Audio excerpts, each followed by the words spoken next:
Hello मेरे प्यारे दोस्तों। तो यार सबका एक क्वेश्चन है कि सर मुझे स्टार्टिंग से गेट 2027 की प्रिपरेशन को स्टार्ट करना है, सर मुझे जीरो से शुरू करना है और हीरो बनना है, तो सर मेरी जर्नी क्या होनी चाहिए। तो दोस्तों आप लोगों की इस जर्नी को स्टार्ट करवाने के लिए मैं आ चुका हूं और मैं ये बताने वाला हूं किस तरीके से आपको वन बाय वन करके स्टेप रखना है। ये पूरे प्रोसेस है उसको मैंने 5 स्टेप के अंदर बांटा है और 5 स्टेप के बेसिस पे मैं आपको जीरो से गेट 2027 के अंदर हीरो बनाने की कोशिश करूंगा। वन बाय वन दोस्तों स्टार्ट करते हैं और डिस्कशन करते हैं। सबसे फर्स्ट शुरुआत करने से पहले अगर किसी बच्चे को लगता है कि यस आप अपनी प्रिपरेशन जीएफजी के साथ शुरू करना चाहते हो तो यस वी हैव और सीएस के लिए भी आज वाला आज ईसी और इलेक्ट्रिकल के लिए भी we have a separate dedicated batch जहां पर एक्सपर्ट टीचर आप लोगों को पढ़ाते हैं। गेट 2027 के लिए भी है, 28 के लिए बैच और ईसी वाले बच्चों के लिए 6499 का है और सीएस वाले बच्चों के लिए 7474 का है। तो आप अपनी जर्नी को स्टार्ट कर सकते हैं दोस्तों। चलिए स्टार्ट करते हैं मुद्दे पे। फर्स्ट अगर मैं डिस्कशन करूं व्हाई गेट 2027 मैटर्स, तो सबसे पहली चीज यार हर एक बच्चा जो tier 3 college, tier 4 college, tier 5 college के अंदर पढ़ रहा होता है उनका ड्रीम होता है कि मुझे आईआईटी के अंदर जाना है, क्योंकि आईआईटी में जाने के बाद जो वो एटीट्यूड डेवलप होता है उसको वर्ड्स में एक्सप्लेन नहीं किया जा सकता। वो जब आप उसके पार्ट बनते हो तभी आप वो फील कर पाते हो। सो अगर आपके दिल में कहीं भी आईआईटी है तो डेफिनेटली आपको गेट की प्रिपरेशन करनी चाहिए, क्योंकि आप इसी के थ्रू आईआईटी के अंदर अपनी सीट्स पा सकते हो, वो आईआईटी का टैग लगवा सकते हो अपने साथ। नेक्स्ट अगर हम डिस्कशन करता हूं, अगर इसके अलावा बहुत सारे लोगों को लगता है कि सर मेरी ड्रीम है पीएसयूज में जॉब करने की, तो दोस्तों महारत्ना, मिनी रत्ना, नवरत्ना जैसी ऑर्गेनाइजेशन जो लगभग 8 से 10 लाख से लेकर 24 लाख तक की सीटीसी प्रोवाइड करती है, साथ में लाइफ की स्टेबिलिटी के साथ। अगर ऐसी कंपनी जो कि ONGC, BPCL, PGCL, power grid corporation limited, अगर ऐसी ऑर्गेनाइजेशन में आपको जॉब करना है तो again you should have to और you have to prepare for the GATE examination. इसके अलावा बहुत सारे लोगों को अगर विदेश से, फॉरेन से अगर आपको एमएस करना हो तो जर्मनी और सिंगापुर की बहुत सारी ऐसी यूनिवर्सिटी है जो गेट के स्कोर को लेती है दोस्तों, तो आप वैसा भी कर सकते हैं। अगर आपका टारगेट रिसर्च करने का है तो again for the PhD admission के लिए भी आपको गेट स्कोर कार्ड होना जरूरी है। इन शॉर्ट आपके फ्यूचर को सिक्योर करने के लिए गेट का स्कोर कार्ड आपके जेब में होना सबसे ज्यादा जरूरी है, और वो स्कोर कार्ड को पाने के लिए गेट की प्रिपरेशन करना सबसे ज्यादा जरूरी है। इसमें कोई अलग चीज नहीं है जो आप सेमेस्टर में नहीं पढ़े हो, इसमें हर एक चीज वही है जो आप सेमेस्टर में पढ़ रहे हो, बस काफी डेप्थ में जाकर आपको पढ़ना होगा। और जब डेप्थ में जाकर आप पढ़ते हो तो सेमेस्टर के परसेंटेज भी बाय डिफॉल्ट ही आपके अच्छे हो जाते हैं, और इसके साथ साथ सीजीपी आपके अच्छे होते हैं, वो तो ठीक है, कंसेप्ट स्ट्रांग होते हैं, कॉन्फिडेंस बिल्ड होता है, इंटरव्यू भी आप क्रैक कर सकते हो और आईआईटी पीएसयू वाले ड्रीम को तो पा ही सकते हो। नेक्स्ट अगर मैं डिस्कशन करता हूं दोस्तों कुछ स्टेप में, जैसे मैंने बात करी, सबसे फर्स्ट स्टेप है इसके प्रोसेस को समझने का कि कितने पार्ट में से एग्जामिनेशन होता है। तो दोस्तों अगर मैं एग्जाम पैटर्न की बात करूं तो जनरल एप्टीट्यूड 15 नंबर का आता है, यानी 10 क्वेश्चन होते हैं, ये फिक्स्ड है, 10 क्वेश्चन ही होंगे, 15 नंबर का होगा, 15 मार्क्स का होगा। नेक्स्ट इंजीनियरिंग मैथमेटिक्स की बात करूं तो ईसी वाले बच्चों के लिए, इलेक्ट्रिकल वाले बच्चों के लिए, मैकेनिकल सिविल के लिए 13 मार्क्स का इंजीनियरिंग मैथमेटिक्स होता है। बट अगर सीएस वाले बच्चों की बात करूं तो मैथमेटिक्स 2 पार्ट में स्प्लिटेड है, discrete mathematics as well as the engineering mathematics, दोनों को क्लब कर दिया जाए तो लगभग 13 से ज्यादा नंबर का ही आपको देखने को मिलेगा। और next one is called core subject जो लगभग 72 मार्क्स का आता है। इसका मतलब हर एक चीज बैलेंस्ड फॉर्मेट में बना के दिया गया है, उतनी ही मात्रा में सारी चीजों को मिलाया गया जितनी मात्रा में वो आपके नॉलेज को और आपके आईक्यू लेवल को अच्छे तरीके से चेक कर सके। तो यहां पर आपको एप्टीट्यूड भी पढ़ना होगा, आपको मैथ्स भी पढ़ना होगा ताकि आपकी लॉजिकल कैपेबिलिटी को डेवलप कर सको, और साथ ही टेक्निकल सब्जेक्ट को भी आपको उसी लेवल पर जाकर पढ़ना होगा। सर क्या है सिलेबस, तो वो भी डिस्कशन करेंगे, पर एक और चीज आपको ध्यान रखना होगा कि सर एलिजिबल कौन है। तो दोस्तों जिन भी इसमें कोई परसेंटेज की क्राइटेरिया नहीं है, अगर किसी बच्चे को लगता है कि सर मेरे 50 ही परसेंट है बीटेक में, क्या मैं गेट एग्जाम लिखने के लिए एलिजिबल हूं? Yes you are eligible.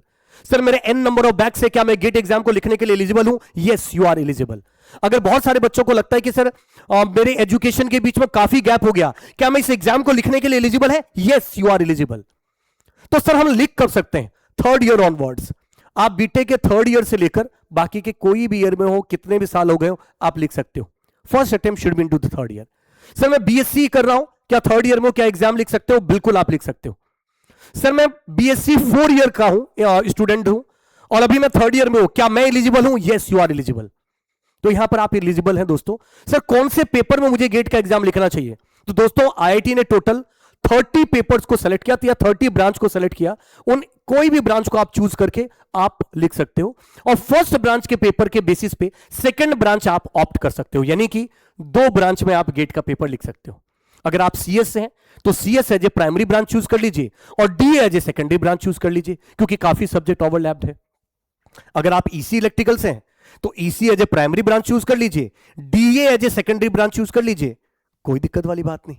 तो बहुत सारे बच्चों, अगर मल्टीपल ब्रांचेस के अंदर आप एग्जाम देते हो, दोनों ब्रांच के अंदर एग्जाम देते हो, तो एक ब्रांच में ऊपर नीचे भी हुआ तो दूसरे ब्रांच के थ्रू आप अपने ड्रीम कॉलेज के अंदर ड्रीम सीट पर जाकर आप बैठ सकते हैं दोस्तों। नेक्स्ट मैं बात करूं कितने साल के लिए गेट का स्कोर वैलिड है, तो दोस्तों 3 इयर्स के लिए वैलिड है, यानी एक बार अगर आप गेट एग्जाम निकाल देते हो तो नेक्स्ट 3 ईयर तक आप उसको यूटिलाइज कर सकते हो उस गेट स्कोर का। मल्टीपल स्ट्रीम होती है, 30 स्ट्रीम मैंने ऑलरेडी डिस्कशन कर लिया।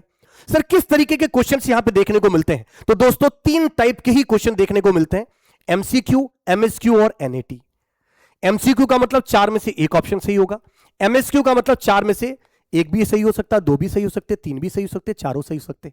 एनएटी का मतलब न्यूमेरिकल आंसर आपको फीड करना होगा। सबसे यहां खास बात है कि नेगेटिव मार्किंग सिर्फ एमसीक्यू क्वेश्चन में होती है, एमएसक्यू और एनएटी टाइप के क्वेश्चन के अंदर कोई भी नेगेटिव मार्किंग नहीं होती दोस्तों। सर टोटल 65 क्वेश्चन होते हैं, 10 क्वेश्चन एप्टीट्यूड के और 55 question maths plus technical subjects के। सर कितना कट ऑफ जाता है, ये डिपेंड करता है ब्रांचेस के ऊपर। लगभग हर साल के ट्रेंड को देखते हुए 25 से 30 नंबर हर एक ब्रांच का लगभग कट ऑफ इसी के बीच में जाता है। ओके सर, इसकी प्रिपरेशन के लिए सबसे फर्स्ट स्टेप क्या है, तो दोस्तों कुछ स्टेप के अंदर मैं डिस्कशन करना चाहता हूं। सबसे फर्स्ट स्टेप है कि एक्सेस योर स्टार्टिंग पॉइंट। सबसे पहली चीज शुरुआत करनी। सबसे पहले आपको ये समझना है कि यस आप गेट के लिए बने हो कि नहीं बने हो। सर ये कैसे समझे गेट के लिए बने कि नहीं बने, क्योंकि यार ये जर्नी कोई 1 दिन 2 दिन 1 महीने की नहीं है, ये जर्नी पूरे 1 साल की जर्नी है। तो यहां पर बार बार आकर कोई आपको मोटिवेट नहीं करेगा कि आपको गेट के लिए प्रिपेयर करना है, आपको सेल्फ मोटिवेटेड रहना होगा। और सेल्फ मोटिवेटेड तभी रह सकते हो जब आप खुद ऑप्ट करते हो कि yes I have to clear the GATE examination, I should be a part of IITs, मुझे इस पीएसयू का पार्ट बनना है।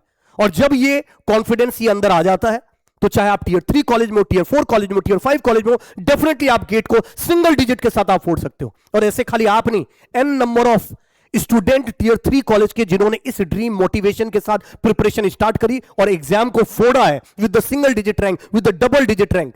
और आज बहुत सारे पीएसयूज के अंदर वो ऑलरेडी जॉब कर रहे हैं, बहुत सारे स्टूडेंट। तो ये सबसे इंपॉर्टेंट चीज है।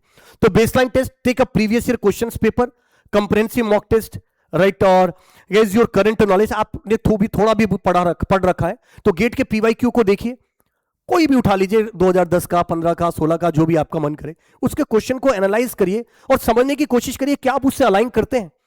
अगर आप अलाइन करते हैं, थोड़ा बहुत क्वेश्चन पढ़ के आपको समझ में आ रहा है, तो यस आप इस एग्जाम को फोड़ सकते हो। आपको डेडिकेटेड प्रिपरेशन की रिक्वायरमेंट है, दैट्स इट।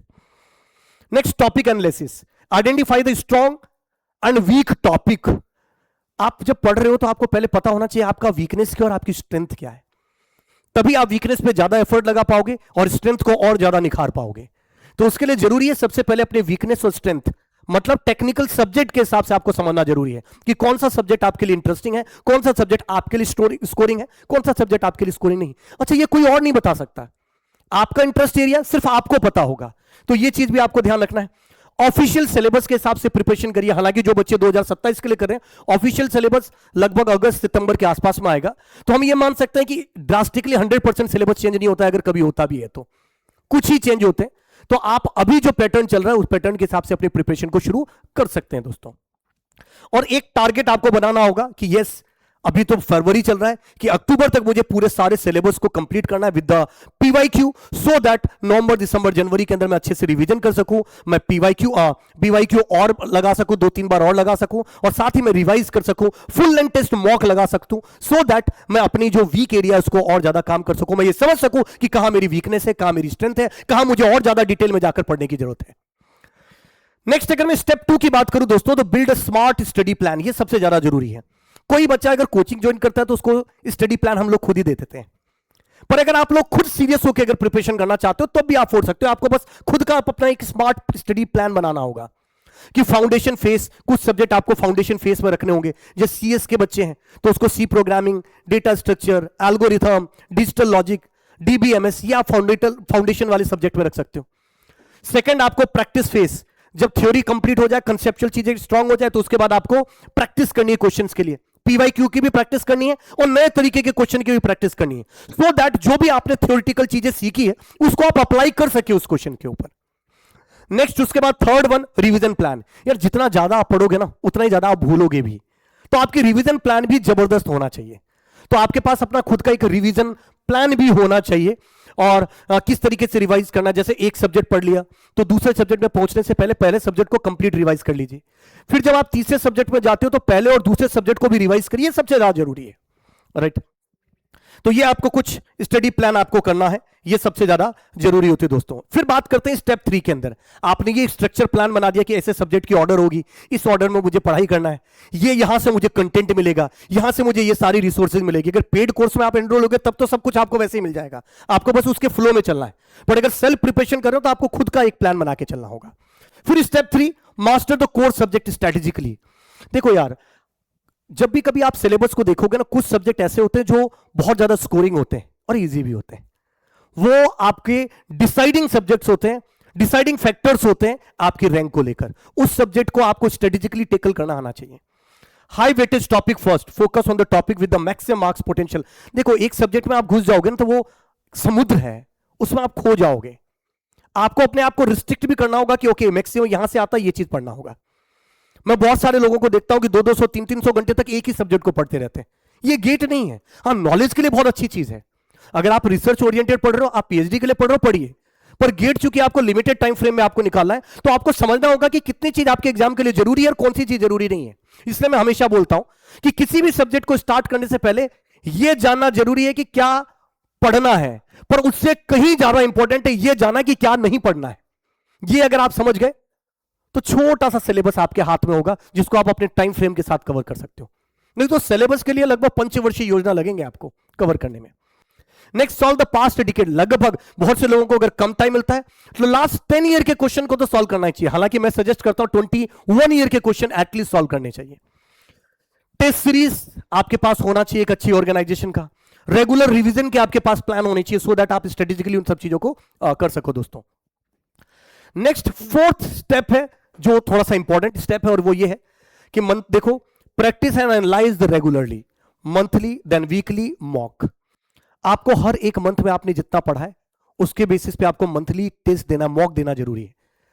वहां पर एक रिवीजन भी, क्योंकि मॉक आप ऐसे नहीं चले जाओगे, आप रिवाइज भी करोगे, तो आपका रिवीजन भी स्ट्रांग होगा और साथ ही आपका फाउंडेशन। रिवीजन तो हो गई, आपको यह भी पता चलेगा जो चीज आपने पढ़ लिया है वहां पर कहां वीक है और कहां स्ट्रांग पॉइंट है, उस पर आपको और ज्यादा एफर्ट लगाने की जरूरत होगी। Next, deep error analysis. जो आप क्वेश्चन सॉल्व कर रहे हो आपको यह पता चलेगा उसके अंदर कि कहां आपने गलती कर रहे हो, किस एरिया में आप मानते थे कि आप बहुत स्ट्रांग हो पर हो नहीं, एक्चुअली वहां पे गलती हो रही, उस एरिया पर आपको और ज्यादा काम करने की जरूरत है, राइट। Next, targeted improvement. किसी पर्टिकुलर एरिया में बार बार आप मिस्टेक कर रहे हो तो उस एरिया को नोट डाउन करिए, उस एरिया पे और ज्यादा ध्यान दीजिए, जो सबसे ज्यादा जरूरी। Log everything. हमेशा मैं बोलता हूं जब भी कभी एक शीट बना के रखिए अपनी गलती को मेंटेन करने के लिए, लिखने के लिए। जब भी कभी आप कोई चीज लिख देते हो तो वो गलती जनरली रिपीट नहीं होती है, इसलिए बोलता हूं कि लॉग शीट को एक मेंटेन करके रखिए, राइट। प्रैक्टिस मैक्स में हमेशा बोलता हूं गेट में 50% ही थ्योरी के सीखने को मिलता है, 50% you have to learn from the question practice, from your mistakes. तो स्टार्टिंग में अगर कम क्वेश्चन सॉल्व हो पाते हैं, नहीं क्वेश्चन सॉल्व पा रहे तो घबराना नहीं है, वो आपकी लर्निंग फेज है, वहां आपको सीखना है और सीख के फिर बाउंस बैक करना है जो जरूरी है। तो 50% आप थ्योरी से सीखोगे, 50% you can learn from the questions, that's the most important thing. Next, the final fifth step जो सबसे इंपॉर्टेंट है दोस्तों, फाइनल मंथ स्ट्रेटजी। देखो लास्ट मंथ जो जनवरी, मैंने इस साल फील किया बहुत सारे बच्चे पैनिक हो गए, क्या करूं क्या नहीं करूं, कुछ समझ में नहीं आ रहा था। पर मैं बता दूं, लास्ट मंथ में सिर्फ मॉक लिखने होते हैं, पीवाईक्यू को रिवाइज करना होता है, पीवाईक्यू को देखना होता है और रिवीजन करना होता है, that's it, nothing more than that. नई चीजों को पढ़ना नहीं होता है। तो देखिएगा, रिवीजन फोकस करना है, कॉन्फिडेंस बना के रखना है उस समय। एप्टीट्यूड आपका जो है वो होना चाहिए प्रैक्टिस, क्योंकि जनरल एप्टीट्यूड भी आते हैं, एप्टीट्यूड जनरली बच्चे लास्ट के लिए छोड़ते हैं, तो उसके लिए भी लास्ट में देख सकते हो आप, क्योंकि 15 मार्क्स का है। और एक ये सबसे इंपॉर्टेंट है, हेल्थ एंड वेलनेस का ध्यान रखना है। लास्ट मंथ में खाने की बायोलॉजिकल रूटीन, ये सब चीजें आपको मेंटेन करना है, क्योंकि वहां पर 2 दिन भी अगर आप बीमार पड़ गए ना तो आपका एग्जाम में बहुत ज्यादा इश्यू होने वाला है। तो लास्ट मंथ में अपने आप को फिट रखना भी आपकी प्रिपरेशन का ही पार्ट है, जो सबसे ज्यादा जरूरी है, राइट। तो ये कुछ चीजें थी जो आपको सबसे इंपॉर्टेंट है। और एक चीज और, इंस्पिरेशनल सक्सेस स्टोरी अगर मैं बात करूं, हमेशा जब भी कभी डिमोटिवेट हो तो किसी टीचर किसी और चीज के भरोसे मत रहो। सबसे पहले खुद से सोचो कि आपने क्यों ये जर्नी स्टार्ट करी थी, और फिर कुछ ऐसे लोगों से भी आप इंस्पायर हो सकते हो जो ऑलरेडी गेट टॉपर्स रहे हैं, राइट। हमेशा एक चीज बोलता हूं, टॉपर्स की स्ट्रेटेजी को सीखो, देखो, पर करो वही जो आपके लिए फिट बैठता है। How to get AIR1 video देखने से AIR1 नहीं आती, AIR1 पेन घिसने से आता है, AIR1 रिवाइज करने से आता है, AIR1 कंसेप्ट को पढ़ने से आता है। तो ध्यान रखिएगा, स्ट्रेटेजी आपको खाली स्ट्रेटेजी नहीं देखना है, उस स्ट्रेटेजी से सीखना है और अपने आपके हिसाब से जो फिट चीज होती है उस पर आपको एफर्ट लगाना है, जो सबसे ज्यादा जरूरी है, राइट। एक और चीज लास्ट में, 2027 के लिए जो बच्चे प्रिपेयर कर रहे हैं उनको मैंने बता ही दिया, अगर आप GFG के साथ कनेक्ट करते हो तो आपको ऑलरेडी हम सारी चीजें स्ट्रक्चर्ड वे में आप लोगों को हम प्रोवाइड कर ही देते हैं। जितनी जल्दी स्टार्ट करोगे उतने ही ज्यादा कंटेंट को अच्छे तरीके से आप कवर कर पाओगे। So start the preparation now, जितना जल्दी आप कर सकते हो। डिसिप्लिन मेंटेन करके चलना है, कंसिस्टेंसी आपको मेंटेन करके चलना है।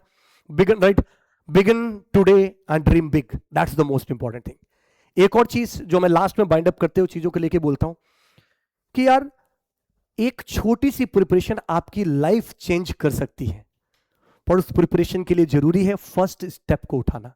तो don't wait, start your preparation now. Syllabus सारी चीजें ऑलरेडी आपको पता है, फिर भी मैं बता देता हूं, जो आपके सेमेस्टर में वही पढ़ना है। अगर आप CS के हैं तो आप देखिए data structure, C programming, data structure, algorithm, TOC theory of competition, compiler design, DBMS computer organization और architecture, operating system, computer network, discrete mathematics, engineering mathematics, digital logic, ये सारे आपके सेमेस्टर में ही, यही गेट का सिलेबस है। अगर आप डेटा साइंस में आप गेट देने वाले हैं तो probability and statistics, linear algebra, calculus and optimisation, DBMS and data warehousing, Python data structure and algorithm, machine learning and artificial intelligence, ये सारी चीजें आप सेमेस्टर के अंदर पढ़ते हैं। अगर कोई EC का बच्चा है, you can start with the network system, network theory, control system, signal system, digital electronics, analogue electronics, EDC, communication, EMFT, engineering mathematics, aptitude, यही तो आपका सिलेबस है, यही सेम चीज आपको पढ़नी। अगर कोई बच्चा इलेक्ट्रिकल का है तो network theory, signal system, control system, analogue electronics, digital electronics, इसके साथ ही दोस्तों EMFT, और इसके साथ ही कुछ सब्जेक्ट और भी हैं जो आपको पढ़ने की जरूरत है, जो कोर सब्जेक्ट कहलाते हैं, measurement, power system, electrical machine and power electronics. हाँ, इसके साथ एप्टीट्यूड तो 15 मार्क्स का कॉमन ही। तो ये कंप्लीट मैंने आपको सिलेबस के बारे में बताया दोस्तों। और अगर इंस्ट्रूमेंटेशन के बच्चे हैं तो EC और CS के सिलेबस ओवरलैप करते हुए सब कुछ सीख जाओगे। स्टार्ट तो करो।